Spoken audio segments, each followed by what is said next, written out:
السلام السلام السلام یا نبی السلام علیکم ورحمۃ اللہ وبرکاتہ۔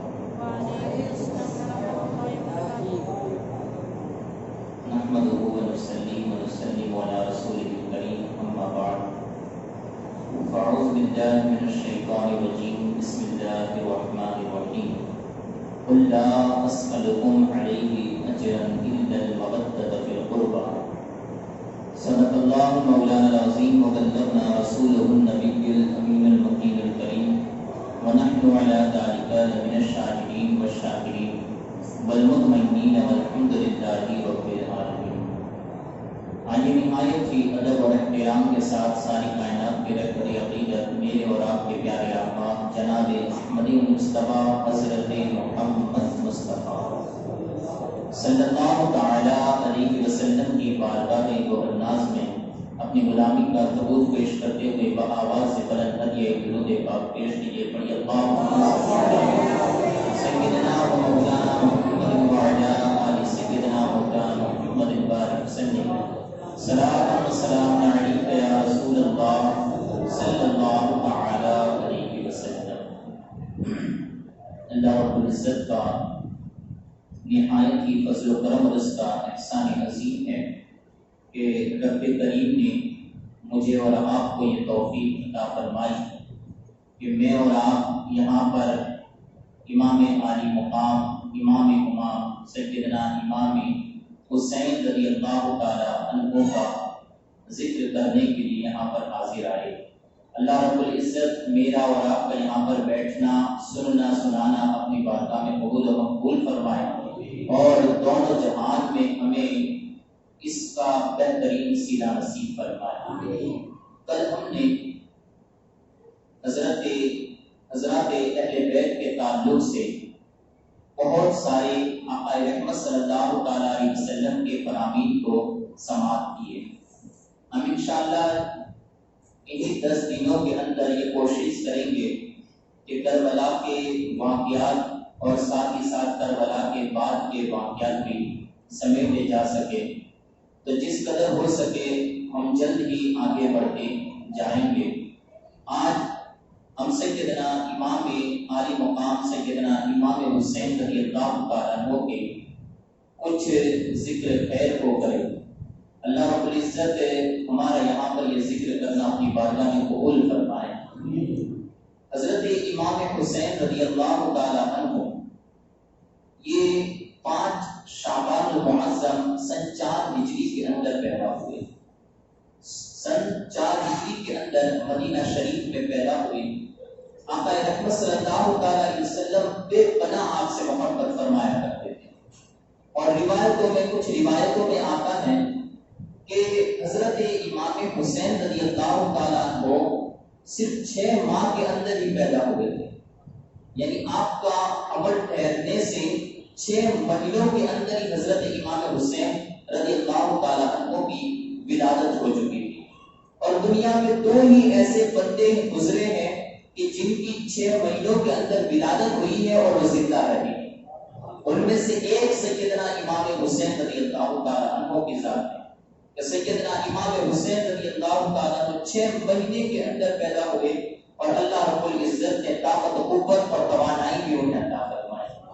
حضرت عباس رضی اللہ تعالی عنہ کی اہلیہ حضرت ام الفضل بنت حارث رضی اللہ تعالی عنہ وہ فرماتی ہیں کہ آقا رحمت صلی اللہ تعالی علیہ وسلم کی خدمت کیا کرتی تھی، آپ کی چچی مبارک تھی۔ بیان کرتی ہیں کہ ایک دن میں آقا رحمت صلی اللہ تعالی علیہ وسلم کے پاس حاضر ہوئی اور کہا کہ یا رسول اللہ صلی اللہ تعالی علیہ وسلم، آج میں نے ایک بہت ہی ڈراؤنا خواب دیکھا ہے۔ کہا کہ تم نے کون سا خواب دیکھا ہے؟ کہا یا رسول اللہ ایسا خواب دیکھا ہے کہ جس کو بیان کرنے کے لیے میرے پاس کوئی الفاظ نہیں ہے، اور وہ ایسا خواب ہے کہ جس کو آپ سن نہیں سکیں گے۔ تو آقا رحمت صلی اللہ تعالی علیہ وسلم نے ارشاد فرمایا، کہا کہ چچی جان بتاؤ تو صحیح کہ کون سا خواب دیکھا ہے۔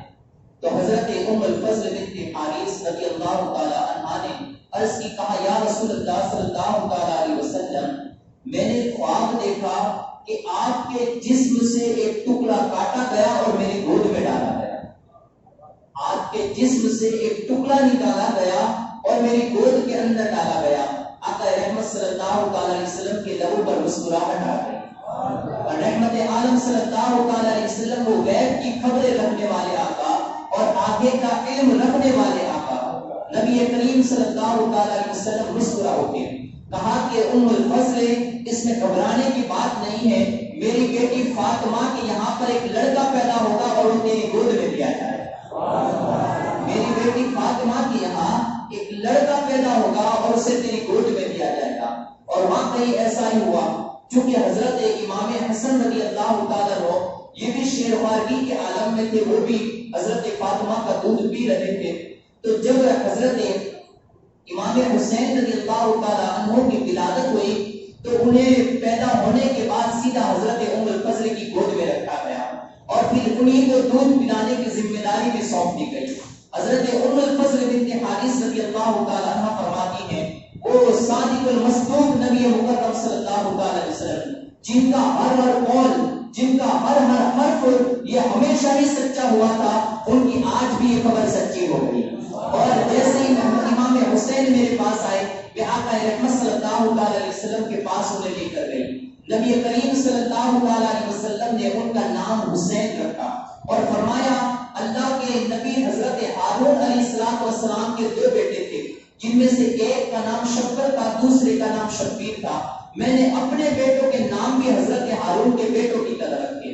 اور حضرت ابن العربی جن حضرت مفضل رحمت اللہ تعالی علیہ، یہ تو آج ہمارے تمام دنیا والے جانتے ہوں گے اس نام کو، اللہ رب العزت نے انہیں ایک بہت ہی اونچی شان عطا فرمائی تھی۔ حضرت ابن العربی کہتے ہیں کہ یہ تو جو نام ہے اس سے پہلے یعنی حسن اور حسین نام ہے، حضرت آدم علیہ نبی جنا علیہ السلام سے لے کر حضرت حسنین کریمین تک اللہ رب العزت نے اس نام کو تمام لوگوں پر مخفی رکھا، یہ کسی کو یہ نام کا پتہ ہی نہیں چلا تھا۔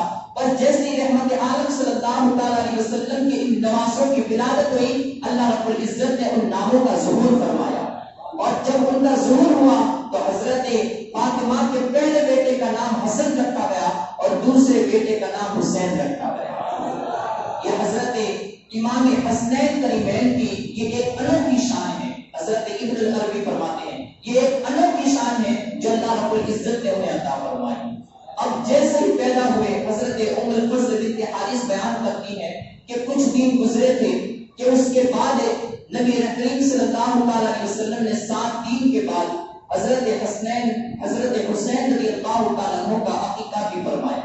اور یہ آقا رحمت صلی اللہ علیہ وسلم کی پیاری پیاری سنت عظیمہ ہے کہ جب بچے پیدا ہو تو ان کا عقیقہ کرنا چاہیے۔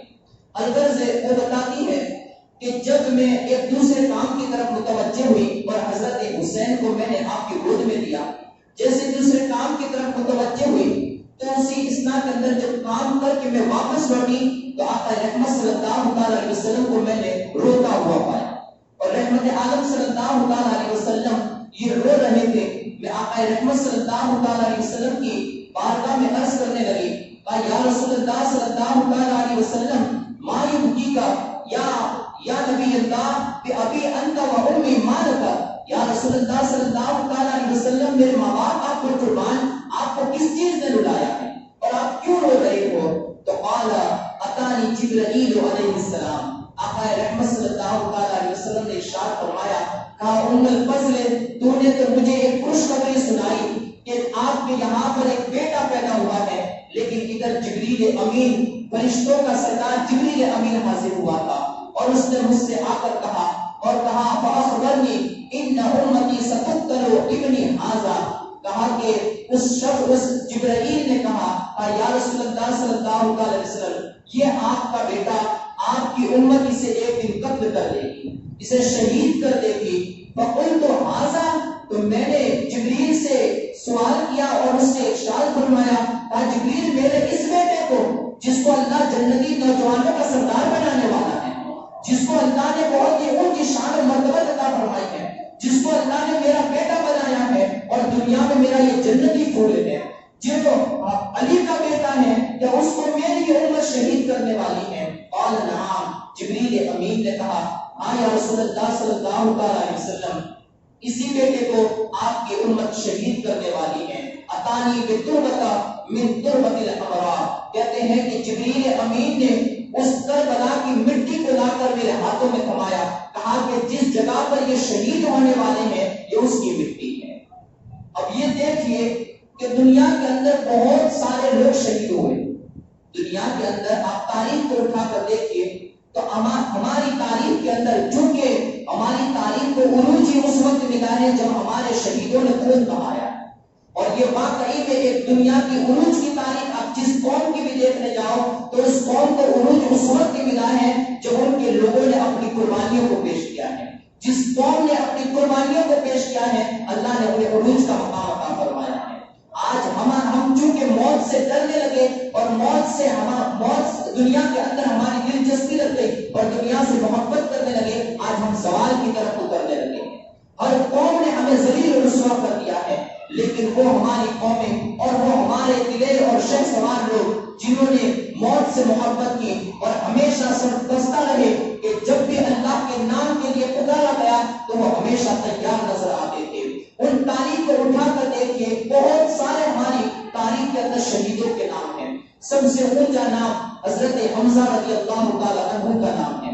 حضرت امیر حمزہ رضی اللہ تعالیٰ عنہ آقا رحمت صلی اللہ تعالیٰ علیہ وسلم کے چچا ہیں. احد کی سرزمین پر ایسے دردناک عالم کے اندر آپ کو شہید کیا گیا کہ صرف شہید ہی نہیں کیا گیا بلکہ آپ کے کانوں کو بھی کاٹ دیا گیا، آپ کے کلیجے کو بھی نکال دیا گیا، آپ کی آنکھوں کو بھی نکال دیا گیا، آپ کو مسخ کر دیا گیا. اس طریقے سے آپ کو شہید کیا گیا.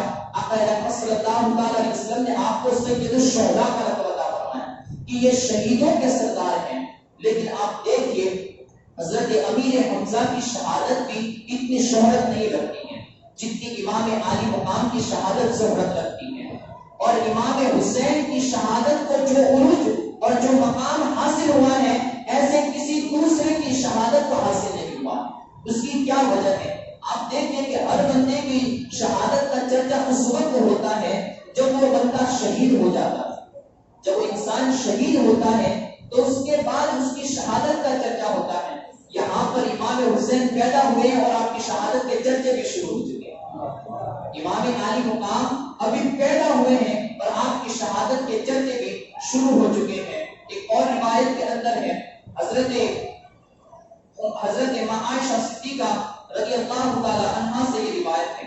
وہ فرماتے ہیں حضرت یعلا بن عامر رضی اللہ تعالی عنہ سے یہ روایت ہے.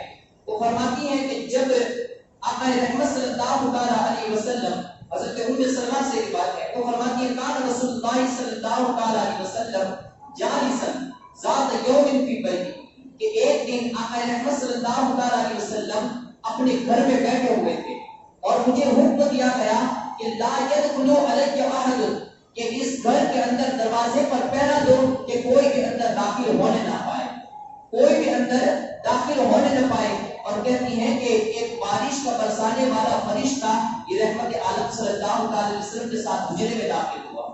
بارش برسانے والا جو فرشتہ تھا وہ حجرے میں داخل ہوا اور رحمت عالم صلی اللہ علیہ وسلم اسی کے ساتھ بات چیت کر رہے تھے اور مخاطب تھے. کہتے فانتظرت فدخل حسین، کہتے مجھے پتا بھی نہ چلا اور میری لاعلمی میں حضرت امام حسین چھوٹے تھے اور چھوٹے پن کے عالم میں وہ کس طریقے سے کمرے میں گھس گئے مجھے پتا نہ چل سکا. اور امام حسین رضی اللہ تعالیٰ عنہ حجرے کے اندر داخل ہو گئے. جب حجرے کے اندر حضرت امام حسین داخل ہوئے، کہتے ہیں فسمعت النشیج رسول اللہ صلی اللہ تعالیٰ علیہ وسلم یبکی، تو میں نے دیکھا کہ آقا رحمت صلی اللہ تعالیٰ علیہ وسلم اس طریقے سے رو رہے تھے کہ آپ کی ہچکی بن چکی تھی، آپ کی ہچکی بن چکی تھی اور ایسا رونا رو رہے تھے. فطلعت فإذا حسین فی حجرہ والنبی یمسح جبینہ وہو یبکی، اور حضرت امام حسین رضی اللہ تعالیٰ عنہ یہ آپ کی گود میں بیٹھے ہوئے تھے اور رحمت عالم صلی اللہ تعالیٰ علیہ وسلم آپ کی پیشانی پر ہاتھ پھیلا رہے تھے، آپ کی پیشانی پر ہاتھ پھیلا رہے تھے، آپ کے سر پر ہاتھ پھیلا رہے تھے اور آپ کی پیشانی کو گویا کہ وہ صاف کر رہے تھے اور انہیں چوم چوم کر وہ رو رہے تھے. حضرت امام حسین کو چومتے جاتے اور روتے جاتے تھے. حضرت ماں عائشہ صدیقہ رضی اللہ تعالیٰ عنہا کہتی ہیں کہ مجھ سے رہا نہ گیا، میں فوراً ہی کمرے میں داخل ہو گئی. فقلت واللہ یا رسول اللہ صلی اللہ علیہ وسلم ما حسین داخل ہو گئے تو کہیں ایسا نہ ہو کہ رحمت عالم صلی اللہ علیہ وسلم اس سے ناراض ہو جائے. کہا یا رسول اللہ, وہ اپنی معافی کو طلب کرنے لگے. یا رسول اللہ صلی اللہ علیہ وسلم, مجھے پتہ نہ چل سکا کہ حسین کس طریقے سے اندر داخل ہو گئے. پھر آقا رحمت صلی اللہ علیہ وسلم نے ارشاد فرمایا ان جبریل کان معنا فی بیتی, کہا کہ یہ جبریل میرے ساتھ گھر میں موجود ہیں, فرشتوں کا سردار جبریل میرے ساتھ گھر میں موجود ہیں. فقال تحبه, اور اس نے مجھ سے کہا کہ آقا کیا آپ اس سے محبت کرتے ہیں, یعنی اس بیٹے کی طرف امام حسین کی طرف اشارہ کر کے کہا آقا کیا آپ اپنے اس بیٹے سے محبت کرتے ہیں. قلت اما من الدنیا فنعم, کہا ہاں میں تو پوری دنیا سے زیادہ اس سے محبت کرتا ہوں. سبحان اللہ. ارشاد فرمایا ہاں میں پوری دنیا سے زیادہ اس سے محبت کرتا ہوں. قال ان امتك ستقتل هذا بارض يقال لها کربلا. تو جبریل امین نے کہا آقا آپ اس سے محبت کرتے ہیں لیکن آپ کی امت ایک دن اس کو شہید کر دے گی. اور پھر اس جگہ کا نام بھی بتایا جہاں پر انہیں شہید کیا جائے گا. کہا کہ ان کو کربلا کی زمین پر شہید کیا جائے گا. ابھی امام حسین چھوٹے پن کا عالم ہے لیکن آقا رحمت صلی اللہ علیہ وسلم کی بارگاہ کے اندر فرشتے آپ کی شہادت کا تذکرہ پڑھ رہے ہیں, فرشتے آپ کی شہادت کا ذکر کر رہے ہیں. فتناول جبریل من تربتها, حضرت جبریل امین نے اس کربلا کی مٹی کو اٹھایا اور رحمت دو عالم صلی اللہ علیہ وسلم کے سامنے رکھا. کہا یا رسول اللہ صلی اللہ علیہ وسلم یہ اس جگہ کی مٹی ہے. فلما احیتو, یہاں پر حضرت ام سلمہ نے کچھ الفاظوں کو زیادہ کیا ہے. وہ فرماتی ہیں کہ فلما احیت بحسین حین قتل, جب حضرت امام حسین کو کربلا کی سرزمین پر گھیر لیا گیا تو قال مسمو هذه الارض, تو حضرت امام حسین نے اس جگہ کا نام پوچھا اور کہا کہ بتاؤ اس جگہ کا نام کیا ہے. لوگوں نے کہا کربلا, اس جگہ کا نام کربلا ہے. قال صدق اللہ ورسولہ, حضرت امام حسین نے کہا اللہ اور اس کا رسول ہمیشہ سچے ہیں, اللہ اور اس کا رسول ہمیشہ سچے ہیں. اور تو کرب و بلا, واقعی یہ کرب و بلا ہے, یعنی یہ آفت و بلا والی زمین ہے کہ جہاں پر ہم شہید کیے جائیں گے. جب حضرت جبریل امین نے وہ مٹی عطا فرمائی, کہا کہ یہ کربلا کی سرزمین کی مٹی ہے, تو نبی رحمت صلی اللہ علیہ وسلم نے اس مٹی کو لی اور حضرت ام سلمہ کو عطا فرمائی. حضرت ام سلمہ رضی اللہ تعالیٰ عنہا نے اپنے دو پٹے کے ایک کونے میں اس مٹی کو باندھ لیا اور رحمت عالم صلی اللہ علیہ وسلم نے اس کے بعد حضرت ام سلمہ کی طرف مخاطب ہوئے اور کہا یا ام سلمہ اذا تحولت هذه التربة الدما, کہا کہ اے ام سلمہ جب یہ مٹی خون میں تبدیل ہو جائے, جب یہ مٹی خون میں بدل جائے, فعلمنی ان ابنی قد قتل, تو جان لینا کہ میرا یہ بیٹا شہید کر دیا گیا ہوگا, جان لینا کہ میرا یہ بیٹا اس وقت شہید کر دیا ہوگا. وجعلتها ام سلمہ فی قارورۃ ثم جعلت تنظر الیہا کل یوم, حضرت ام سلمہ بیان فرماتی ہیں کہ میں روزانہ اس مٹی کو میں نے اس مٹی کو ایک شیشی کے اندر, کانچ کی بوتل کے اندر اس مٹی کو بھر لیا اور میں روزانہ اس کو دیکھا کرتی تھی. وہ تقول, اور کہا کرتی تھی ان یوما تحولین دمن لیوم عظیم, کہا کہ جب یہ مٹی خون میں بدل جائے گی وہ بڑا ہی عظیم دن ہوگا, وہ بڑا ہی اونچا دن ہوگا کہ جس وقت ہم پر غموں اور آفت و بلیات ٹوٹ پڑ جائے گی. تو یہ حضرت ام سلمہ رضی اللہ تعالی عنہا کو مٹی عطا کی گئی. اور یہاں تک کہ حضرت امام حسین رضی اللہ تعالی کو جس زمین پر شہید کیے جانے والے تھے اس جگہ کو ایسی شہرت پا چکی تھی کہ مدینے میں رہنے والا بچہ بچہ بھی جانتا تھا کہ امام حسین شہید کیے جانے والے ہیں, امام حسین یہ شہید کیے جائیں گے. اور جس جگہ پر شہید کیے جانے والے ہیں اس جگہ کے نام کو بھی ہر کوئی جانتا تھا. حضرت علی رضی اللہ تعالیٰ عنہ جب جنگ صفین سے لوٹ رہے تھے تو اس وقت جب نہر فرات کے کنارے پر پہنچے تو کسی سے پوچھا کہ یہ کون سی جگہ کہی جاتی ہے. کسی نے بتایا کہ یہ فرات کے کنارے کی جگہ کہی جاتی ہے اور اس کو کربلا کہا جاتا ہے. حضرت علی رضی اللہ تعالیٰ عنہ اپنے گھوڑے سے نیچے اتر گئے اور گھوڑے سے نیچے اتر کر آپ نے اپنے ہاتھ میں ایک لکڑی تھی, اس لکڑی کے اشارے سے بتایا آزا منا خلقا بنا, ومحط رحالنا ومقتل رجالنا، کہا کہ اس سرزمین پر میرا بیٹا حسین ایک دن آئے گا اور اس کے گھر والوں کی سواریاں یہاں پر باندھی جائیں گی۔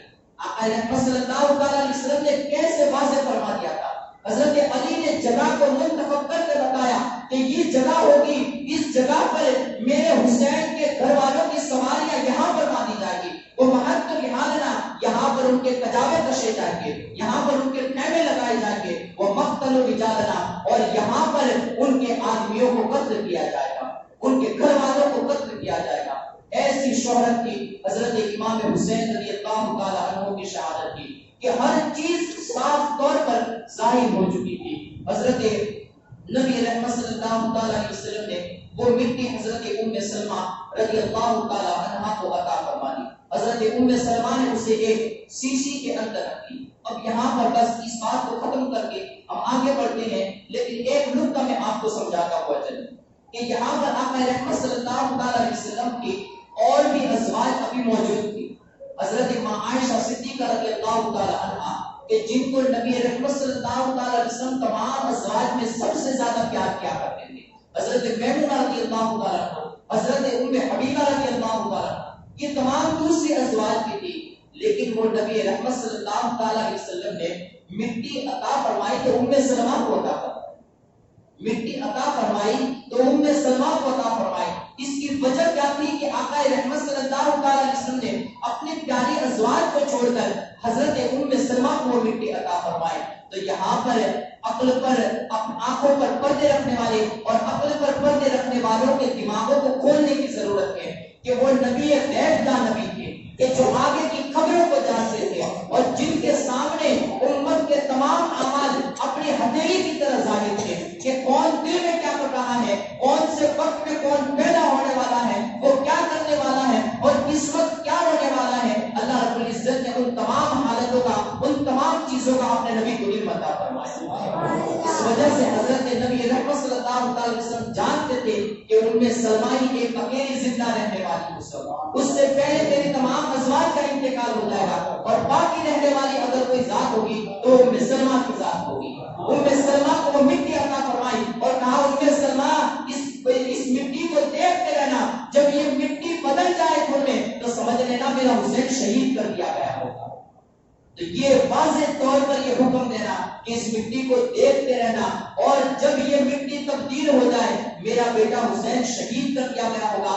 یہ واضح دلیل ہے کہ آقا رحمت نے غیب کی ایک خبر عطا فرمائی اور ساتھ ہی ساتھ انہیں یہ بھی علم ہے کہ حضرت ام سلمہ ہی باقی رہنے والی ہے، حضرت ام سلمہ ہی باقی رہنے والی ہے۔ تو یہ نبی کریم صلی اللہ علیہ وسلم کی وہ غیب دانی ہے جسے لوگ انکار کرتے ہیں، لیکن اللہ نے اپنے نبی کو ہر چیز کا علم عطا فرمایا ہے، ہر چیز کا علم عطا فرمایا ہے۔ آقا رحمت صلی اللہ علیہ وسلم نے حسنین کے وہ فضائل بیان فرمائے ہیں۔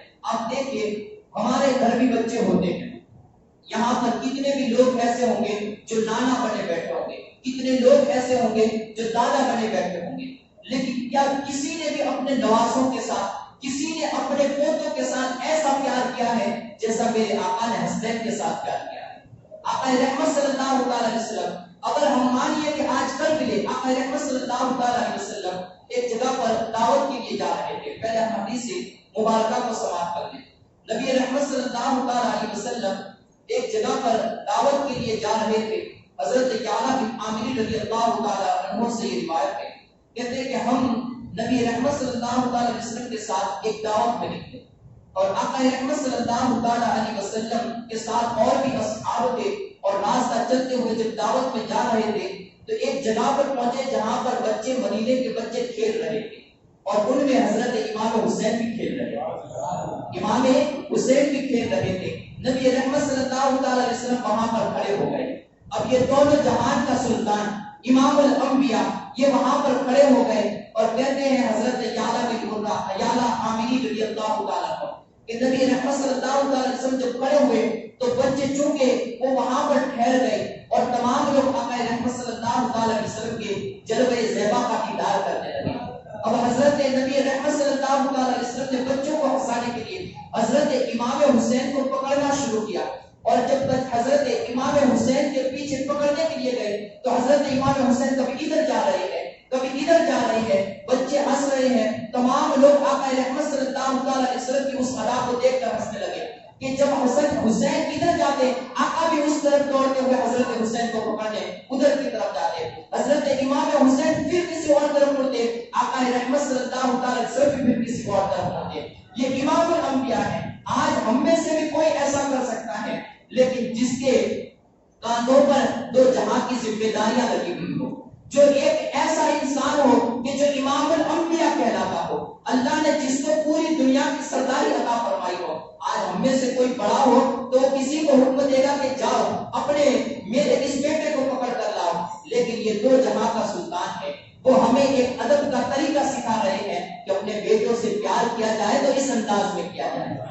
تم اگر کیٹیگری کے لحاظ سے، اپنی پہنچ کے لحاظ سے، اپنی پوسٹ کے لحاظ سے بڑی اونچے مقام پر پہنچ جاؤ، لیکن اپنے بیٹوں کو بھول مت جانا، ان کے ساتھ پیار کرنا تو میرے جیسا کرنا کہ رب نے مجھے امام الانبیاء بنایا ہے، سلطان الانبیاء بنایا ہے، پورے جہانوں کا سردار بنایا ہے، تمام کائنات کا مالک و مختار بنایا ہے، لیکن اس کے باوجود بھی میں اپنے بیٹوں سے اس قدر پیار کرتا ہوں، اس طریقے سے پیار کرتا ہوں۔ حضرت امام حسین رضی اللہ تعالیٰ کے پیچھے دوڑتے رہے، کبھی ادھر جاتے کبھی ادھر جاتے، تمام بچے ہنس رہے ہیں، امام حسین بھی کھلکھلا کر ہنس رہے ہیں، کیونکہ وہ آگے بھاگتے جا رہے ہیں اور پکڑ میں آ نہیں رہے تھے۔ اب حضرت نبی رحمت صلی اللہ تعالیٰ علیہ وسلم نے امام حسین رضی اللہ تعالیٰ عنہ کو پکڑ لیا اور پھر ان کو پکڑ کر پھر اپنی گود میں اٹھایا اور آپ کی پیشانی کو چومنے لگے، پیشانی کو چوم کر وہاں پر ارشاد فرمایا۔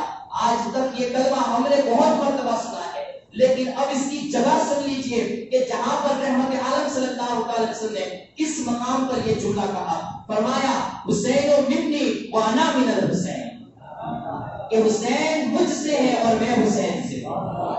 نبی رحمت صلی اللہ علیہ وسلم نے حسین کو اپنی گود میں اٹھایا، آپ کی پیشانی کو چومنے لگے اور ارشاد فرمایا حسین تم مجھ سے ہے اور میں حسین سے ہوں۔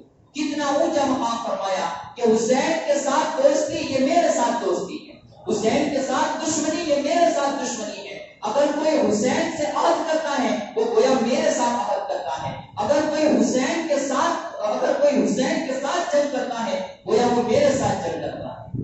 یہ حسین اعظم کو، حسین رضی اللہ تعالیٰ عنہ کو ایک اعظم مقام پر فائز کروا دیا اور حسین اعظم کر دیا۔ حضرت امام حسین رضی اللہ تعالیٰ عنہ سے رحمت دو عالم صلی اللہ علیہ وسلم اس قدر محبت کیا کرتے تھے کہ کبھی آپ کی غیر موجودگی کو دیکھتے تھے، آپ موجود نہیں ہوتے تھے، آپ غیر حاضر ہوتے تھے، نبی رحمت صلی اللہ علیہ وسلم بے چین ہو جایا کرتے تھے، یہاں تک کہ کبھی آپ کے خیمے میں سے رونے کی آواز آتی، نبی رحمت صلی اللہ علیہ وسلم بے چینی کے عالم میں حضرت فاطمہ کے دروازے پر پہنچ جاتے اور کہتے ہیں کہ میرے بیٹے کیوں رو رہے ہیں، انہیں چپ کراؤ، کیا تمہیں پتا نہیں ہے کہ ان کے رونے سے دو جہاں کا سردار ناراض ہو جاتا ہے، دو جہاں کا سردار بے چین ہو جاتا ہے، ان کو رونا آ جاتا ہے۔ تو نبی رحمت صلی اللہ علیہ وسلم حسنین قریبین سے اس قدر پیار کیا کرتے تھے۔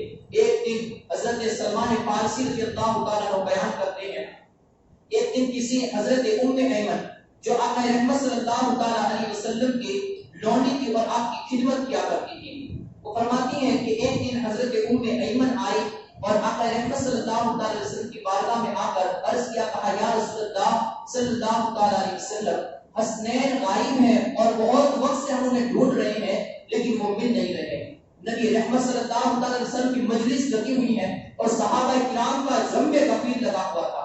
نبی رحمت صلی اللہ علیہ وسلم فوراً اسی وقت اٹھے اور اپنے صحابہ کو حکم دیا، کہا میرے بیٹوں کو ڈھونڈو، میرے بیٹوں کو تلاش کرو۔ تمام صحابہ کرام حکم پاتے ہی کوئی ادھر نکلا، کوئی ادھر کے راستے پر چلا گیا، ہر کوئی اس طرف اس طرف چلے گئے۔ حضرت سلمان فارسی کہتے ہیں میں آقا رحمت صلی اللہ علیہ وسلم کے ساتھ چل دیا۔ نبی رحمت صلی اللہ علیہ وسلم راستے کو طے کرتے گئے، یہاں تک کہ آپ نے پہاڑوں کو عبور کر لیا تو پہاڑوں پر دیکھا کہ حسنین قریبین ایک دوسرے سے چپٹے ہوئے ہیں اور وہاں چمٹ کر وہ رو رہے ہیں اور ان کے سامنے ایک اژدہا اپنی دم کے اوپر کھڑا ہوا ہے، ان کے سامنے ایک اژدہا اپنی دم کے اوپر کھڑا ہوا ہے اور اس اژدہے کی پیٹھ جو ہے وہ حسنین کی طرف ہے اور اس کا چہرہ آگے کی طرف تھا۔ اس اژدہے کی پیٹھ یہ حسنین کی طرف تھی، پیچھے حسنین تھے اور اس کا جو چہرہ تھا وہ آگے کی طرف تھا۔ گویا کہ اللہ نے وہاں پر حسنین کی حفاظت کے لیے اژدہے کو مقرر کر دیا، وہ اژدہا حسنین قریبین کی حفاظت کر رہا تھا۔ نبی رحمت صلی اللہ علیہ وسلم جیسے اس جگہ پر پہنچے تو وہ اژدہا وہاں سے کھسک گیا اور پتھروں کے اندر غائب ہو گیا. حضرت سلمان فارسی کہتے ہیں کہ ہم جیسے ہی وہاں پر پہنچے اژدہے بھی جانتے ہیں کہ اللہ کا نبی آ چکا ہے, جانور بھی جانتے ہیں کہ حسنین کے نانا آ چکے ہیں. آقا رحمت صلی اللہ علیہ وسلم جیسے ہی وہاں پر پہنچے تو وہ اژدہا وہاں سے کھسک گیا اور پتھروں کے اندر وہ غائب ہو گیا. اب اس کے بعد نبی رحمت صلی اللہ علیہ وسلم حضرت حسنین کے پاس پہنچے, وہاں سے الفاظ حدیث کو سماعت کیجیے. ثم اتاہما ففرق بینہما, نبی رحمت صلی اللہ علیہ وسلم نے ان دونوں کو الگ کیا. وہ مسح وجہہما, اور ان دونوں کے چہروں کو صاف کیا اور پھر ان کے چہروں کو چومنے لگے. وقال بأبی و امی انتما, کہا کہ تم دونوں پر تو میرے ماں باپ قربان ہو. یہ آقا رحمت صلی اللہ علیہ وسلم تمام جہاں کے لوگ اور پچھلے انبیاء کرام علیہ السلام جن کے بارے میں یہ تاریخی کلمات کہا کرتے تھے کہ یا رسول اللہ آپ پر ہمارے ماں باپ قربان ہو, وہ دو جہاں کا شہنشاہ وہ امام الانبیاء حسنین کریمین کے لیے اپنی پیشانی کو جھکاتے ہیں, ہاتھوں میں ان کے چہرے مبارک ہیں اور کہتے ہیں حسنین تم پر میرے ماں باپ قربان ہو, تمہاری ذات پر میرے ماں باپ قربان ہو. ما اکرمکما علی اللہ, اللہ نے تمہیں بہت بڑی عزت سے نوازا ہے, اللہ نے تو تمہیں بہت بڑی عزت سے نوازا ہے. ثم حمل احدهما على عاتقه الايمن والاخر على عاتقه الايسر, کہتے ہیں کہ اس کے بعد نبی رحمت صلی اللہ علیہ وسلم نے اپنے ایک بیٹے کو دائیں کندھے پر سوار کیا اور دوسرے بیٹے کو بائیں کندھے پر سوار کیا. حسنین کریمین کو اپنے دائیں بائیں کندھوں پر سوار کیا. حضرت سلمان فارسی اس وقت بول اٹھے, کہتے ہیں فقلت, تو میں نے کہا طوبى كما نعم المطيق مطيقكما, فقال رسول اللہ صلی اللہ علیہ وسلم ونعم الراكبان هما, کہتے ہیں حضرت سلمان فارسی کہتے ہیں میں نے سوال کیا, کہا کہ واہ حسنین آپ لوگوں کی سواری کتنی اچھی ہے.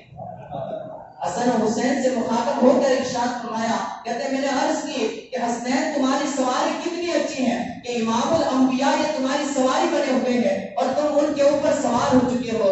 نبی رحمت نے مسکراتے ہوئے ارشاد فرمایا, کہا سلمان یہ دیکھتے ہو کہ سواری کتنی اچھی ہے, اوپر تو دیکھو کہ سوار کتنے اچھے ہیں, اوپر تو دیکھو کہ سوار کتنے اچھے ہیں. یہ نبی رحمت صلی اللہ علیہ وسلم کی حضرت حسن اور حضرت حسین رضی اللہ تعالیٰ عنہ کے ساتھ ایسی محبت تھی. حضرت ابو ہریرہ رضی اللہ تعالیٰ عنہ سے روایت ہے, فرماتے ہیں کہ ایک دن حسنین کریمین یعنی حضرت امام حسن اور امام حسین یہ آپس میں کشتی کر رہے. یہ روایت ہے ابو یعلا نے اپنی معجم کے اندر اس حدیث مبارکہ کو روایت کیا ہے. ابو ہریرہ رضی اللہ تعالیٰ عنہ سے یہ روایت ہے, کہتے ہیں حسنین کریمین یہ آپس میں کشتی کر رہے تھے تو آقا رحمت صلی اللہ علیہ وسلم حضرت حسن کے نام کو پکار کر انہیں جوش دلا رہے تھے اور کہہ رہے تھے حسن حسین کو پکڑو اور اس کو دباؤ, اس کو مضبوطی کے ساتھ پکڑو. حضرت حسن رضی اللہ تعالیٰ عنہ کو ترغیب دلا رہے تھے, انہیں جوش دلا رہے تھے. تو اندر سے حضرت بی بی فاطمہ رضی اللہ تعالیٰ عنہ یہ باہر نکلی اور کہا یا رسول اللہ صلی اللہ علیہ وسلم ابا حضور حسن بڑا ہے اور آپ اسی کو جوش دلا رہے ہیں, حسین چھوٹا ہے آپ کو تو اسے جوش دلانا چاہیے. نبی رحمت صلی اللہ علیہ وسلم نے ارشاد فرمایا ان جبریل یقول ہی حسین, کہا کہ وہ سامنے جبریل بھی بیٹھا ہوا ہے اور وہ حسین کو ترغیب دلا رہا ہے. سامنے جبریل بھی بیٹھا ہوا ہے, میں حسن کی طرف اسے جوش دلا رہا ہوں, جبریل حسین کو جوش دلا رہا ہے, جبریل حسین کو جوش دلا رہا ہے.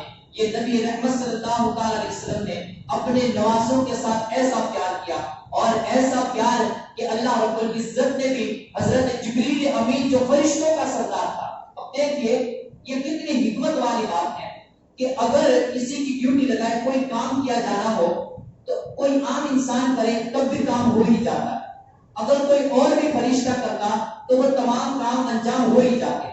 لیکن عظمت اور مقام اور وقار کو دیکھیے کہ یہاں پر جب ڈیوٹی کی بات آئی اور بھی کام تھے جو حضرت جبریل امین کے سپرد تھے, وحی کا لے جانا, اور کوئی عام فرشتہ تو تھا نہیں, فرشتوں کا سردار ہے, لیکن وہاں پر وہ جھولا جھلانے کے لیے جبریل کو مقرر کیا ہوا ہے, وہ حسنین کریمین کو کھلانے کے لیے یہ جبریل امین کو مقرر کیا ہوا ہے. ان تمام باتوں سے پتہ چلتا ہے کہ یہ کوئی عام لوگ نہیں ہے بلکہ اللہ رب اونچا مقام ہے کہ اللہ نے اپنے فرشتوں کے سردار جبریل امین کو ان کا خادم بنا کے رکھا ہے.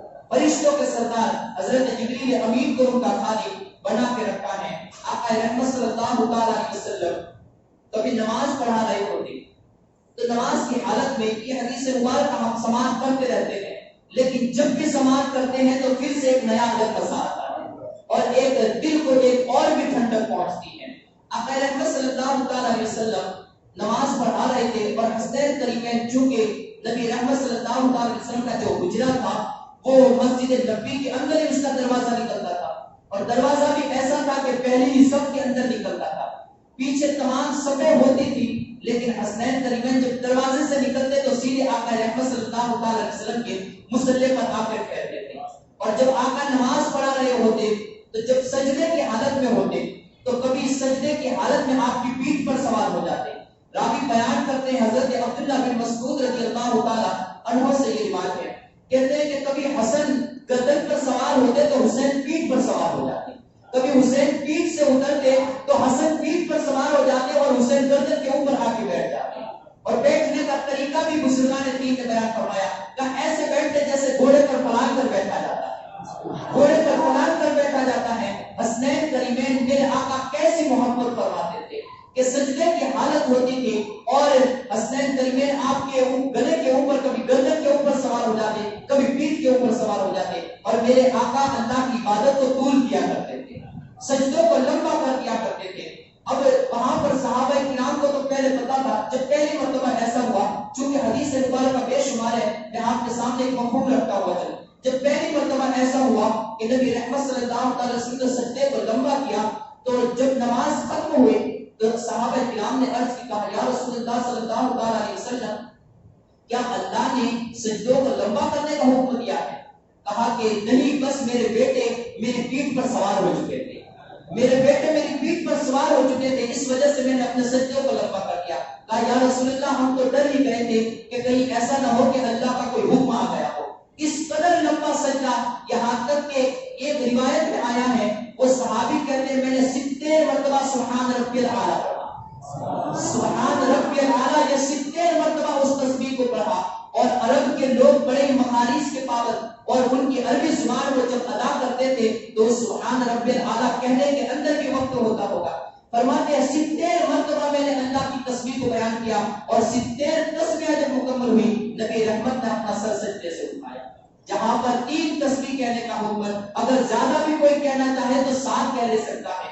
امام کو یہ حکم ہے لیکن وہ امام الانبیاء ہے، اللہ نے مختار کائنات بنایا ہے. اب نبی رحمت صلی اللہ علیہ وسلم نے سجدے سے سر کو اٹھایا. چونکہ تمام صحابہ تو جانتے تھے لیکن چونکہ کبھی کبھی باہر سے وفد بھی آیا کرتے تھے اور باہر سے بھی کچھ دین سیکھنے کے لیے دوسرے لوگ بھی آیا کرتے تھے. ایک دن ایسا ہی ہوا کہ حسنین کریمین نماز کی حالت میں نبی رحمت صلی اللہ علیہ وسلم کی پیٹھ پر کھیل رہے تھے اور ایک وفد آیا ہوا تھا. آقا رحمت صلی اللہ علیہ وسلم کی پیٹھ پر وہ کھیل رہے تھے تو ان لوگوں چونکہ وہ پہلی صف میں تھے، جیسے حسنین کریمین آپ کی پیٹھ پر سوار ہونے جا رہے تھے کہ ان لوگوں نے ان کو منع کرنا یعنی اشارے سے روکنا چاہا. ارادوا ان یمنعوہما، حضرت عبداللہ ابن مسعود کہتے ہیں وہ لوگ چونکہ نئے مدینے میں آئے تھے تو ان لوگوں نے ان کو روکنا چاہا کہ رک جاؤ، نماز کی حالت ہے اور نماز کی حالت میں تم ان کی پیٹھ پر سوار ہونے جا رہے ہو. تو گویا ہاتھ کے اشارے سے انہوں نے روکنا چاہا ہوگا. اب یہ نماز کی حالت ہے، آقا رحمت صلی اللہ علیہ وسلم بھی نماز پڑھا رہے ہیں. حضرت عبداللہ ابن مسعود فرماتے ہیں اشار الیہم ان دعوہما، نبی رحمت نے نمازی کے اندر اشارہ فرمایا، کہا ان کو چھوڑ دو، وہ جیسے آتے ہیں ایسے آنے دو. دعوہما، کہا کہ ان کو چھوڑو، نماز کی حالت ہے اور نماز کی حالت میں یہ مختار کائنات کی میں بات کر رہا ہوں. آقا رحمت صلی اللہ علیہ وسلم نے ارشاد فرمایا نماز کی حالت میں ہے، پیچھے سے محسوس کیا کہ کوئی انہیں روکنے جا رہا ہے. حسنین کریمین کو نماز ہی کی حالت میں اشارے سے بتایا، کہا انہیں رہنے دو، وہ آتے ہیں تو آنے دو، ان کے نماز میں آنے سے نماز میں کوئی خلل نہیں واقع ہوگا. نماز میں ان کے آنے سے نماز میں ان میں کوئی خلل واقع نہیں ہوگا، کیونکہ حسین اور حسن کے دین ہے، یہ ایمان ہے اور ایمان یہ نماز کی حالت میں بھی ہونا چاہیے. ایمان ایک ایسی چیز ہے اگر نماز کی حالت میں ایمان نکل جائے تو نماز کو کیا کوئی عبادت قبول نہیں ہوگی. اور وسلم حسنین سے ایسی محبت فرمایا کرتے تھے. حضرت انس بن مالک رضی اللہ تعالیٰ عنہ سے روایت ہے، کہتے کہ ایک دن آقا رحمت صلی اللہ تعالیٰ علیہ وسلم کے پاس ایک شخص آیا. ایک شخص نے آ کر آپ سے کوئی عہد نامہ تیار کروایا. نبی رحمت صلی اللہ تعالیٰ علیہ وسلم نے اس کو عہد نامہ لکھ دیا. کسی چیز کے بارے میں عہد نامہ ہوگا یا کوئی اور بھی، یا وہ جو عملی طور پر جو وظیفہ ہوتا ہے عہد نامے کا، وہی عہد نامہ، کوئی بھی عہد نامے کو شمار کر لیجیے. عہد نامہ نبی رحمت صلی اللہ تعالی وسلم نے اس آدمی کو لکھ کر دیا. جیسے عہد نامہ لکھ کر اس نے اپنے ہاتھ میں لیا، اس کے بعد اس نے چونکہ نماز کے حالت میں دیکھی تھی کہ کبھی حسنین نبی کے آقا رحمت صلی اللہ علیہ وسلم کے نماز کے آگے سے بھی گزرتے تھے، کبھی آپ کی پیٹھ پر سوار ہوتے تھے. تو اس نے کہا کہ یا رسول اللہ صلی اللہ علیہ وسلم، آپ کا یہ حسنین کریمین کا نماز سے آگے گزرنا، یہ کیا نماز کو توڑ نہیں دیتا؟ اس نے کہا یہ حسنین کا آگے سے گزرنا اور نماز کے اندر آ جانا، یہ کیا نماز کو توڑ نہیں دیتا ہے؟